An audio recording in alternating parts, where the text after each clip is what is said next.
Hi everyone, I'm so happy to be here with you today. We're still in San Antonio, but we're gonna have a really busy day like all the days, and I wanted to go ahead and connect with you now. I think I said yesterday it was day 13, but it's actually day 15 today.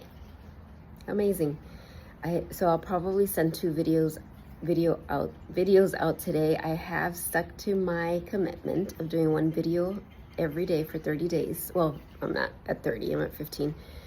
But on Saturday, the day of my daughter's wedding, I recorded the video pretty late, so I didn't send it out. So that's why it might be a little confusing, but I should get caught up today to have sent all of them. Anyway, what I wanted to talk about a little bit is identity today. This will be more of a teaching, and I realized that these first 15 days were, there was just a lot going on preparing to come here, and so a lot of them have been more reflective, or like what people would call like more of a vlog, a video blog, vlog for short. But I've tried to, integrate some teachings. And so today about identity, that's something I talk a lot about. Many people talk a lot about. So if you're new to my work, my name is Lisa Espinosa. I'm a spiritual career coach, and I coach helpers. What do I coach them to? So like therapists, wellness professionals, visionaries, change makers. I coach them into how to release aspects of what I call the martyr helper identity that actually hold back your impact, that hold you back from fully creating the legacy of love that you're here to create. But I realize I'm trying, one of my goals with this, there's many goals with this 30-day journey, but one of them is it always helps when you show up, when you commit to something like this, where you're sharing a message, even if it's personal, it can't help but refine your messaging, your medicine.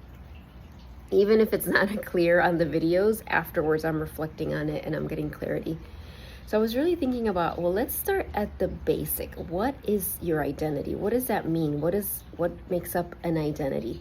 Now, I looked it up, and it's very easy to go down a rabbit hole of all this information. So there's a lot of information, and feel free to search it. I'm not like a researcher on that, but I do like narrowing it down to 3 aspects of your identity. So there's your beliefs and values, and I'm going to talk about these a little bit. There's your life experiences, and there's your personality. So, and again, other people break it down in many, many, many other categories, which is fine. But for this, I thought this was enough. And I want you to think about specifically your identity as a helper. And maybe you don't use the word helper, your identity as a therapist, your identity as a coach, your identity as, you fill in the blank. But that area of your life where you're helping and interacting with others. So your beliefs and values, your beliefs are the thoughts you think about. It's the thoughts you think about being a helper, and you've thought them so much that they became a belief. The values are what you value, what you think is important in being a helper. And the first place when our initial beliefs come from our family, it's like, what did they think about being a helper? And again, it's not like they necessarily sat you down and gave you a whole lesson on it, but you picked it up, right? We pick it up. So for example, if there are beliefs around, well, a helper always sacrifices for others. A helper is always nice. A helper always says yes to a request if somebody needs something from them, right? A helper suffers with the people that they're here to help. A helper, you can go on and on and on, right? I've written about that before. And it also comes through religious programming, right? So like whatever religion maybe taught you around what it meant to be a good helper. And of course that happens as children, and then as we grow older, we pick it up from society. We can decide, oh, I don't believe that actually, I believe this. But we're still carrying beliefs in our head, right? And one can be, for example, that a good helper doesn't show off, right? Doesn't make people feel uncomfortable because they know more than them, or doesn't, is more in the background. And that is a particularly, what do I want to call, the words I'm thinking seem really strong. It was like insidious, but I really do believe that for helpers.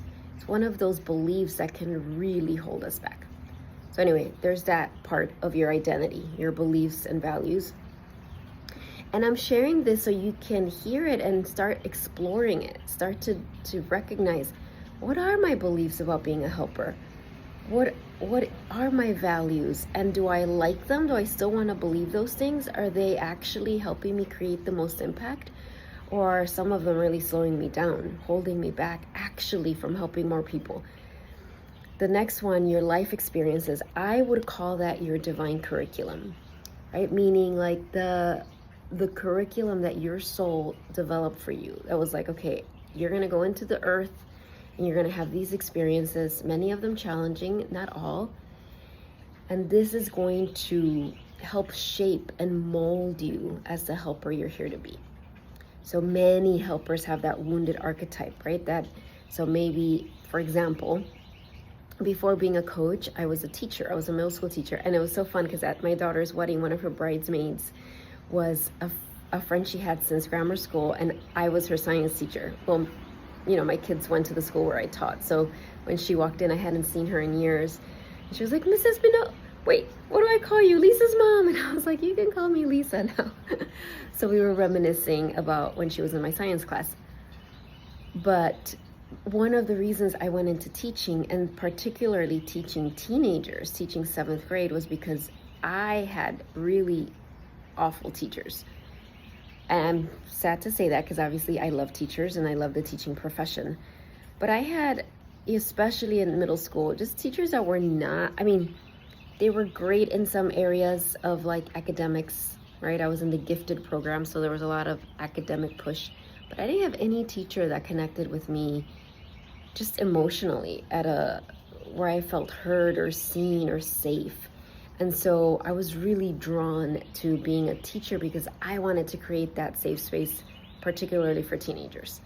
I wanted it to be a safe place. I wanted it to be a place where they felt seen, they felt heard. And of course, I also challenged them academically. So you might have a similar story. Now, I'm a coach now, but everything I did as a teacher has also been part of what I've done now for 15 years as a coach. So you can probably look back on your life, right? And like, okay, what was your divine curriculum? Now, the beauty of our divine curriculum is, yes, it creates inspiration, it creates motivation, commitment. The challenge is that we can also have life experiences that get in the way, right? At some point are not useful anymore. If we grew up with life experiences that didn't make us feel worthy or like we belonged or like we're valuable, we could be really bumping up against that as we try to increase our impact.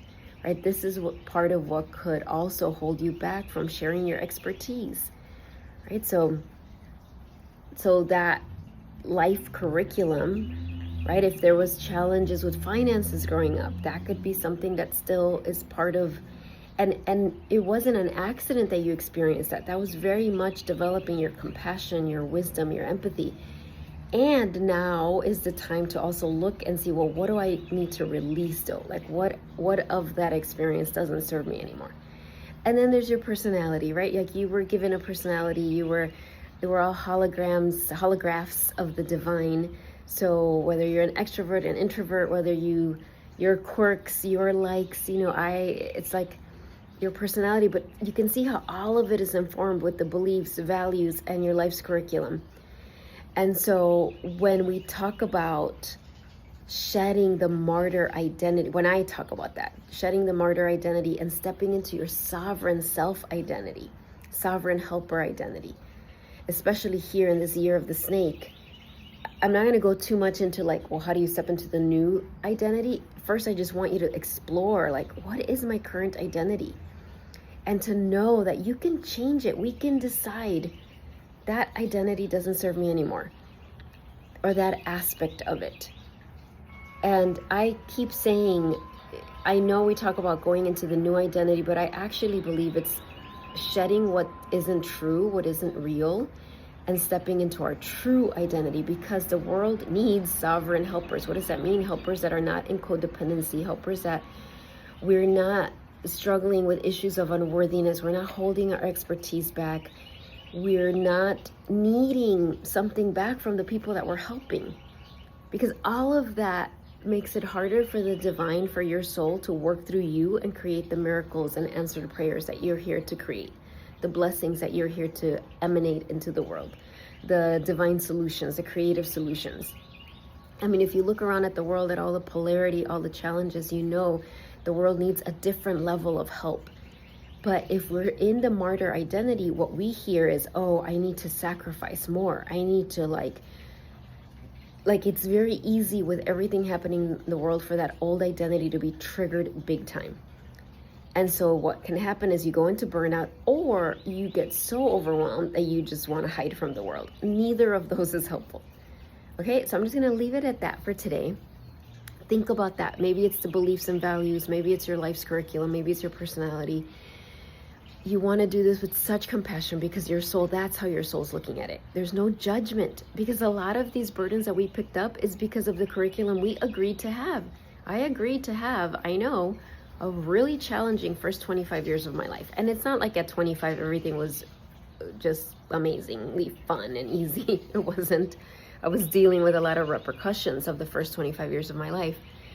So, but we volunteered for that. We courageously, and when I say that, I mean, I truly believe before we took on a human body as a soul, we raised our hand and we're like, okay, I want to go down and be a helper, because I know that this is going to actually help me fulfill my mission, help me understand, it's actually going to be part of my awakening process. So there's no judgment from your soul, from the divine, from your spirit guides, that you carry these burdens. Right? It's one of the hardest things that our ego does to us is punish us for the burdens that we have. When instead of like us recognizing, oh my gosh, look at everything I agreed to go through. And now in a lot of ways I'm on the other side, but there's still stuff to shed. And I'm just going to have so much compassion towards myself, so much patience, so much kindness, because wow, that's amazing what I agreed to go through. So I'm going to leave you with that. And I should be back in Mexico tomorrow. I'm sure a little bit of recovery physically from everything. It was amazing. And I was writing this morning all the list of everything I was grateful for that had unfolded since I arrived on Wednesday. But it's also, look at my throat, I'm sounding very raspy. It was also a lot of stuff, a lot of back and forth, a lot of driving, a lot of energy output. So, but today I'm gonna take out my sons. We're taking out my babies who are not babies, how old are they? Like 24 and 26. We're gonna go out to eat before we say goodbye, because our daughters, Lisa obviously is heading off on her honeymoon, and Alejandra and Maribel are heading back to Colorado and Washington, D.C., but they're still here, so we're gonna go out with them. All right, sending you so much love, everyone. Bye.